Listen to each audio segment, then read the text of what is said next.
welcome back to the channel, Shore Fisherman UK. I hope you've enjoyed the last two videos I've put up. I hope they've been informative and you've learnt a little bit from them. Today we're going to be doing some tutorial videos on how to tie certain rigs.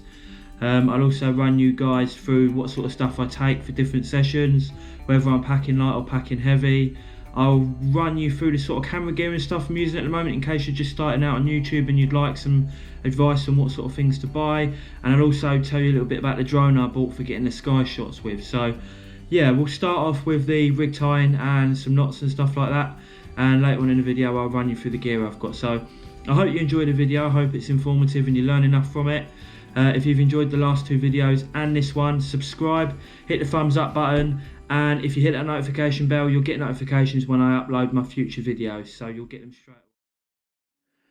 Hi guys, welcome to my video detailing exactly what you should bring with you for what fishing trip on what different occasions. So I do here, I do three different types of fishing. I do my lure fishing, I do this sort of little bag is more of a safety bag. This is for when I go fishing when it's really rough, off the end of the rocks, because I've got to carry the smallest amount possible. And then here is the big beast. This is my Team Daiwa bag that I got from Peace Saving Angler. I got it from John, awesome guy, pop in and see him. This is my Daiwa fishing rucksack, which I use for pretty much everything. I don't always take it with me unless I'm fishing high tide with sort of like the rod stands, etc. And bits like that. So I'm gonna do 3 separate clips and I'll run you through exactly what I have in each bag.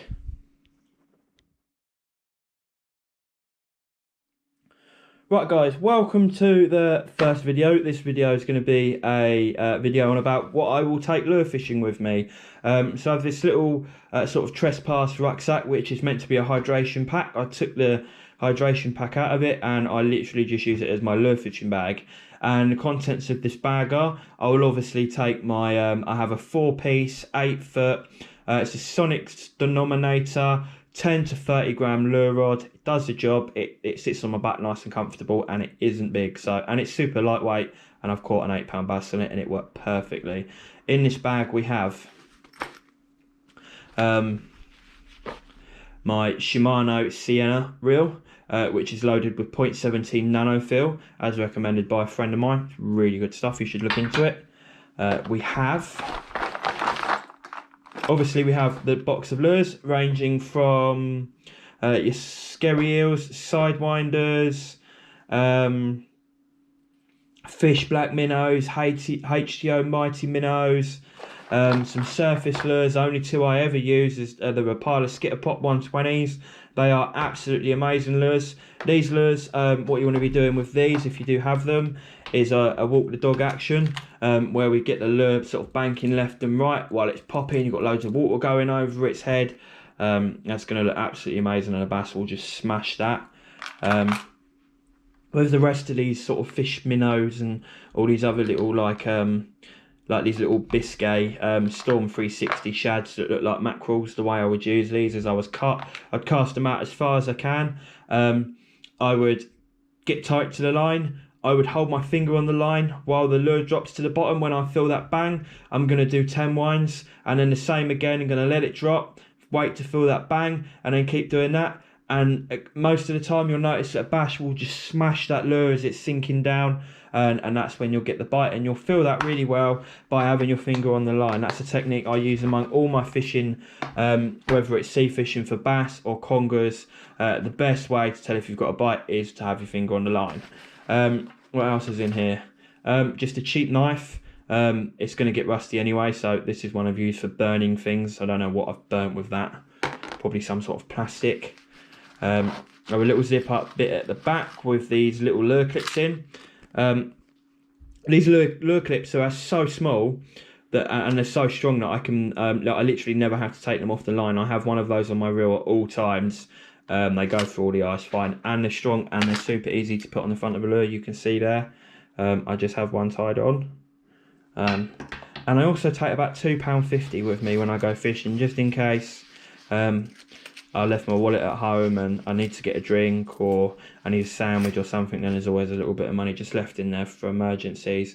And guys, other than the obvious taking the rod, that is all I take with me lure fishing. You don't need anything else. That's more than enough to catch a bass. So on to the next one. The next video is going to be what do I take with me when I go and fish off the end of the reef in a rough southwesterly. So we'll catch up with you then. Right guys, so now we are on to the what would I take with me when I go down to the reef at low tide in roughly 25 mph southwesterly, westerly, southerly winds. That's ideal conditions for bass. There's a couple of things I want to add I haven't put in my previous videos, and these are a couple of little safety tips. The first one being, I'll tell you what I do actually. I will run you through all of the safety tips I recommend putting in place before you go and fish that reef with your friends.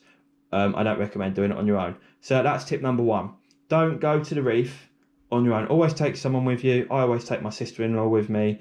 2 people's much safer than 1. 2, always know your way back. Make sure that you're never going to get cut off.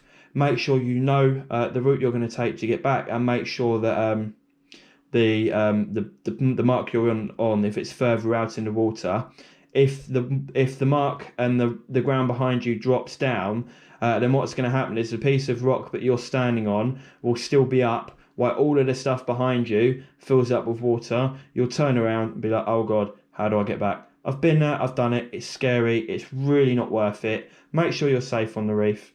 Tip number 3, always have your phone in your pocket, on loud, switched on, ready to go. You never know when you're going to need to call someone for help. Tip number 4 would be to always tell a friend where you're going, give them the exact mark, so if you don't come home on time or they get a bit worried, they know exactly where you are and where you're supposed to be, and then people can come and look for you. Could save your life. Tip number 5 is to wear crampons. They're sort of spiked, they're about 20 quid on Amazon. They're not expensive at all, they could save your life. They're like snow chains, they go on the bottoms of your feet, and they stop you sliding around all over the reef on the rocks. Tip number 6 would be to just know your limits. Know obviously not to go down there in 50 or 60 mph southwesterly winds. That's just not a good idea. Other than that, I definitely recommend giving it a try, as long as you can do it safely.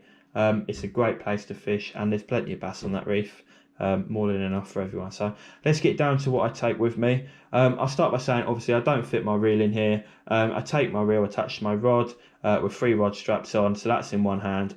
This is on my back, and then I have a little bag of bait. In here we have, in this first bit, if I can get it open with one hand. Right, there we go.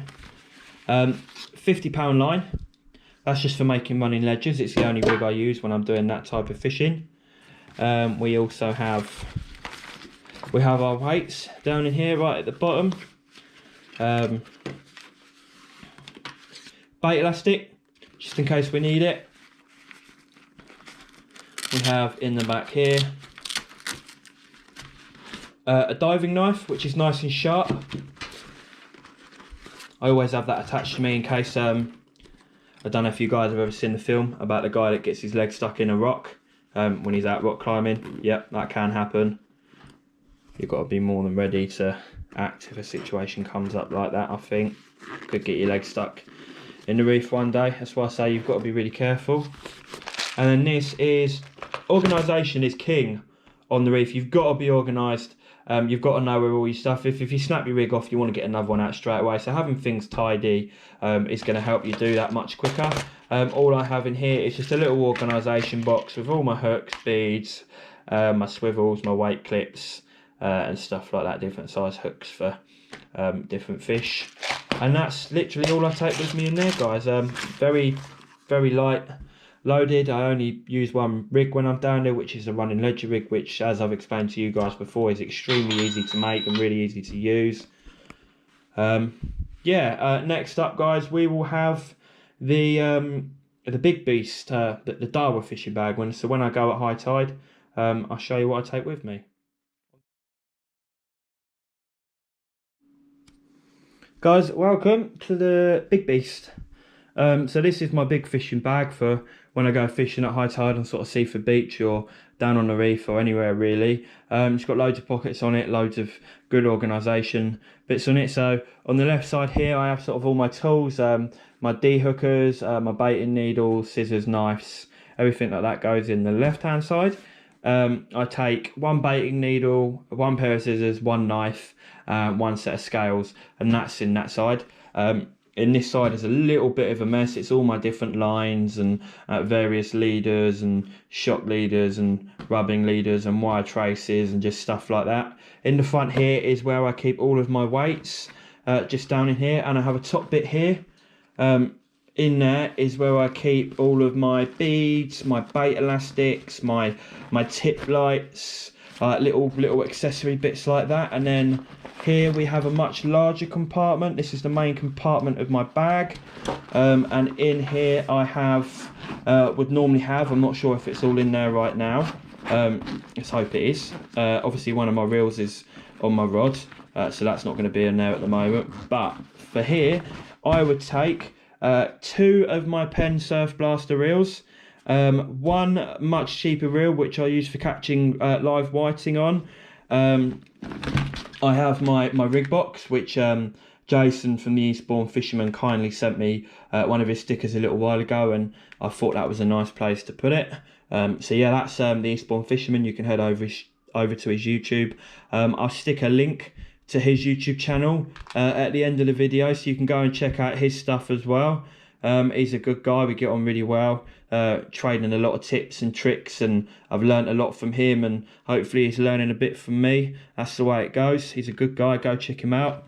I obviously bring a microfiber cloth just for cleaning my hands, or maybe the camera lens, it depends what I need it for. That's a AA battery powered lantern, an LED one. I'll just have that on the floor next to me while I'm making rigs or sort of setting anything up with my torch dies. I can tie it to my hip, and it's better than having nothing. And that's pretty much it, guys. That's sort of all I take with me. I always like to travel light, travel tidy, have everything organised so I know where it is. I used to be a right messy fisherman. I used to just chuck everything in a bucket and then stick it in a cupboard at home, and it would start stinking. I clean all my gear now, everything's pucker.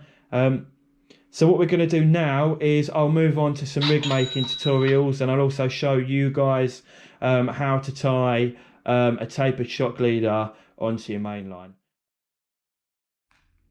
Right guys, I am now going to introduce you to the pulley pennel rig, or the pulley rig. Doesn't have to be a pennel, that's entirely up to you.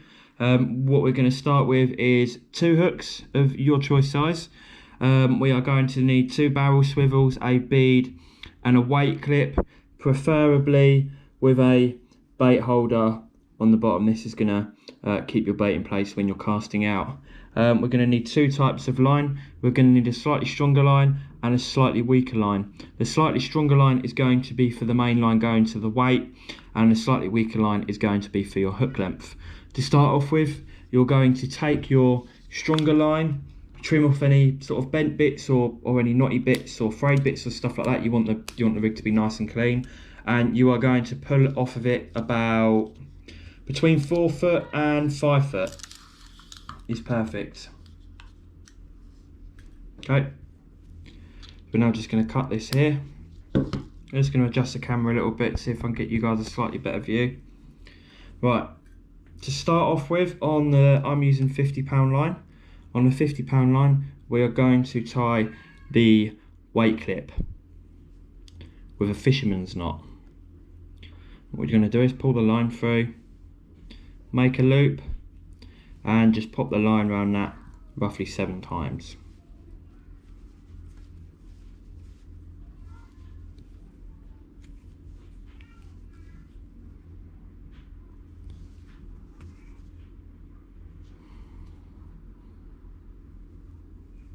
Remember to always wet the line, guys.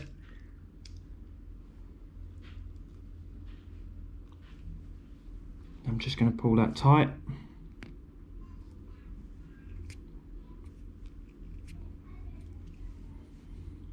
That's the bottom.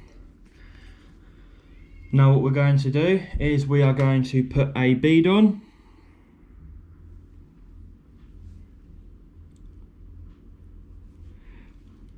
Oh, and sorry, I forgot you need a second bead there.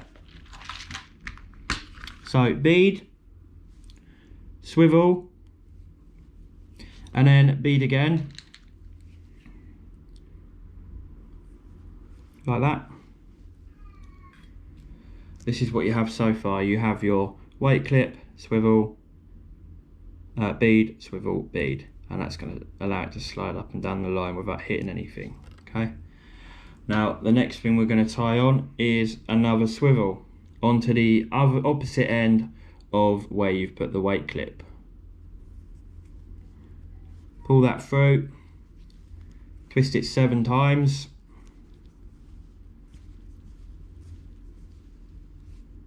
Remember to wet it.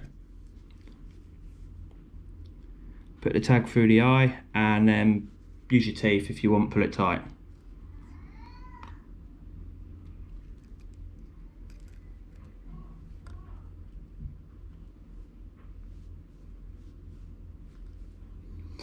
I actually missed the eye of the line just then, so I'll go again. There we go. And then pull that nice and tight. Trim off any excess remaining line, just like that. Now that's what we have. We have a swivel onto the top of the line. We have a bead with a swivel and a bead, and then we have our weight clip. Here comes the bit where you want the slightly weaker line now. This line that we're about to use needs to be just a little bit shorter than the weight line. And I'll show you the reason for that in a minute. So if your thick weight line is 4 foot, you want this thin line, which is going to be your hook length, to be about 3.5 foot, maybe over, maybe just under. That's entirely up to you. So what we want to do now is tie this little piece of line onto our swivel with the same knot we've been using the whole time. Wet it.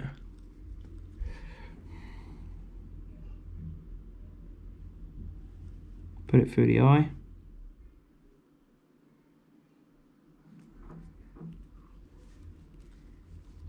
And pull it tight. Trim that up. Now, the part where we have the bead, swivel bead, pull that all the way to the top, like this.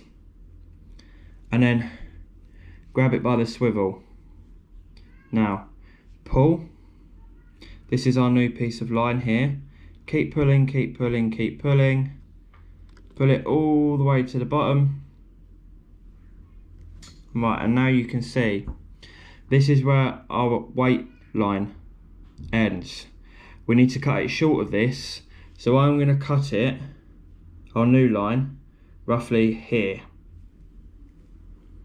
about 4 inches up from our other piece of line. Okay, now the hook length. Slide one hook on, like this. You're just going to have that dangling on the line, and then tie the other hook onto the line.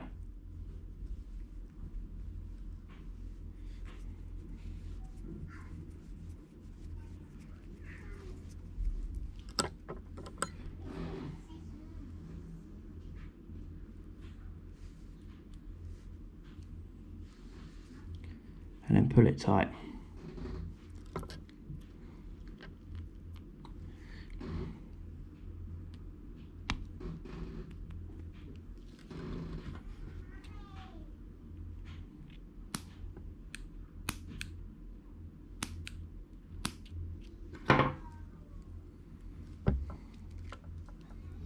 Right guys, now I will explain to you why we needed to cut that line slightly shorter.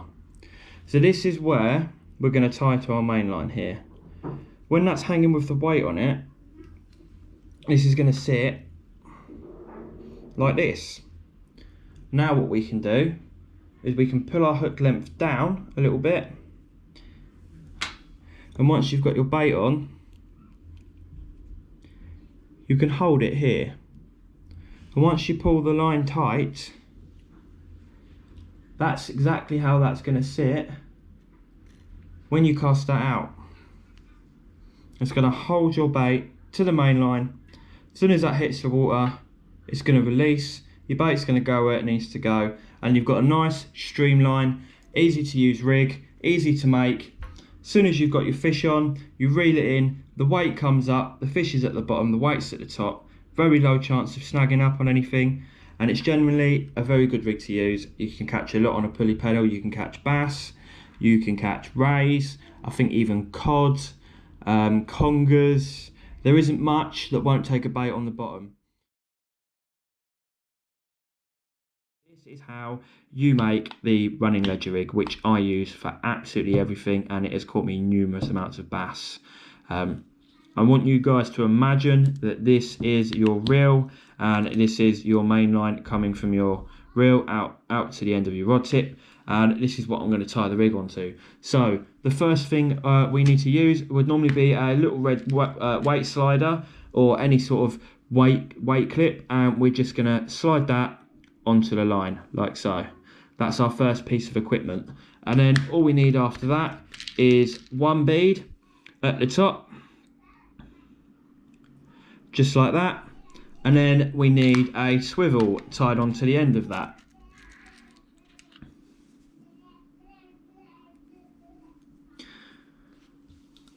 Tie a fisherman's knot, 7 loops, 1, 2, 3, 4, 5, 6, 7.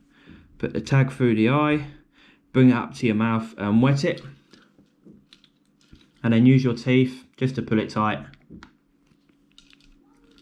like that.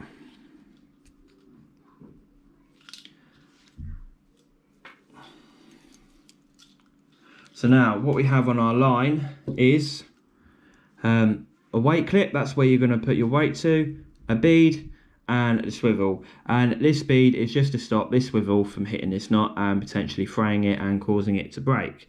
And now what we need to do is get some this right here is my reel. It's not what it is. This is my reel, and this is £30 Suffix line. It obviously isn't, it's £50, but I'd like you guys to imagine this is £30 Suffix. Now this stuff, I'd like you to imagine this is my hook length I'm going to use, and this is £50 line. So we're going to pull off about between 3 foot and 5 foot. That's up to you guys. It depends what sort of ground you're fishing, whether it's really deep or not. If it's very shallow, go for a shorter hook length. If there's a good amount of water there, go for a longer hook length. We're going to tie a hook just onto the end of it here. 7 turns again, as always. We're going to wet that.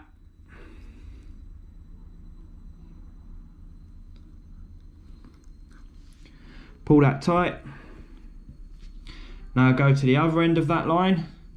We're just going to tie this straight to the bead of our main line, and then we're going to tie a fisherman's knot onto that. 1, 2, 3, 4, 5, 6, 7. Put the tag through the eye.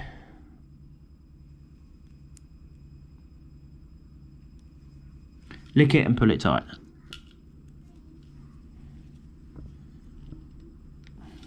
And that's it, guys. That is how you make the running ledger rig. So what do we have? We have our main line coming from the reel to a swivel.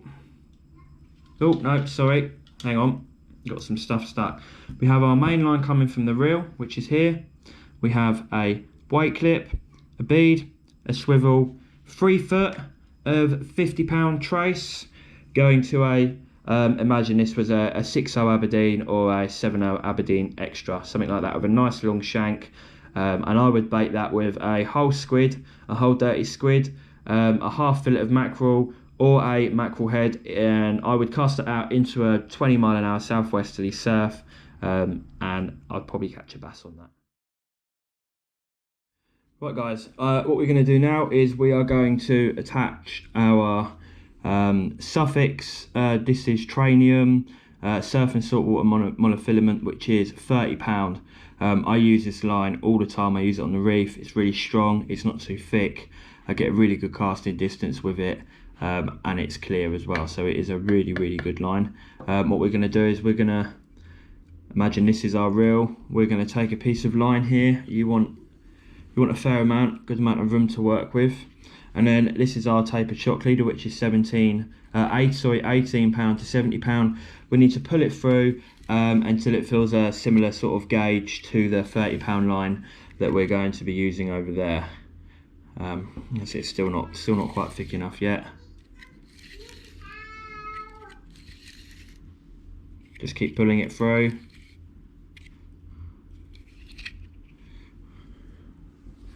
Remember to cut the bits off that you're not using.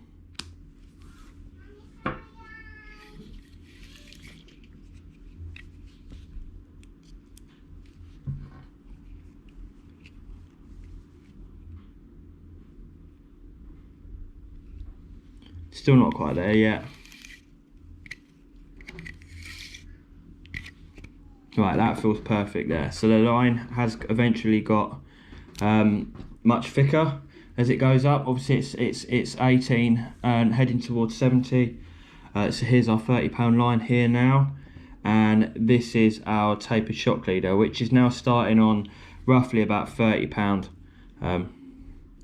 So we've got our £30 line from the reel here, which is a Suffix. We're going to hold them together and we're just going to loop them over each other like this. We have two loops pulling away from each other, and that's how you're going to start off your knot. Start on one side, just like a fisherman's knot, which I've shown you before. You want to make 7 loops. So 1, 2, 3, 4, 5, 6, 7. I'm going to bring that up and just wet it now. Once you've wet that, take the tag end of the line and put it through the eye of the hoop that you've made. And don't pull this tight just yet, because we've got to do the other side too. Just pull that a little bit, just so it's not going to come undone. That's perfect, that's exactly where we want to be with that. Now, what we want to do is take the other side and do the exact same thing 7 times in the opposite direction. So here we go. Right. So that's 1,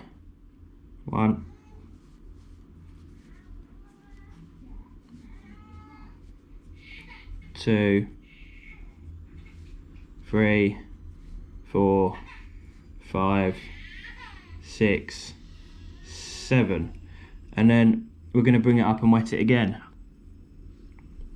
Now again, you're going to take the tag end of this and you're going to put it through the eye of the loop, and then just pull it tight a little bit.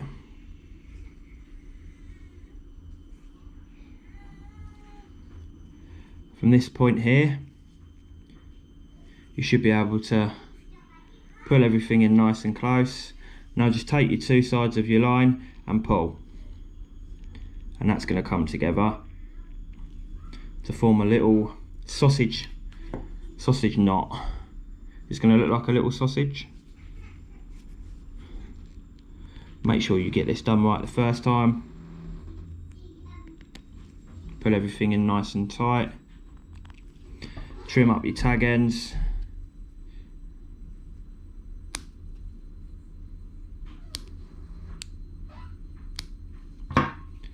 And that's that.